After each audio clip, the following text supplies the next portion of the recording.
Yep. Okay, this is VZ 2005 V6 Commodore Misfire update.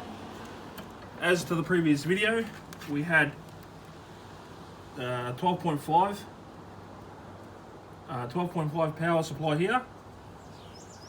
Or maybe because the battery's a bit flat. Anyway, 12.5 here and 12.5 here.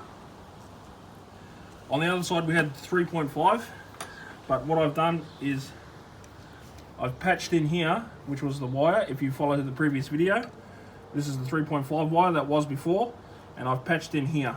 I'm going to solder and put a heat shrink there, and the other side was 3.5 previously, if you look in the other video.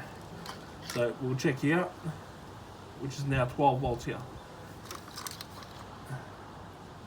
12 volts here. And the third one is 12 volts there. This is by no means a way to fix it. I'm just seeing if it's going to fire on that side, and if it is, well then I will take the car to the auto electrician and explain the whole story and the situation of what's going on, of what's happening, and where the signal power loss is.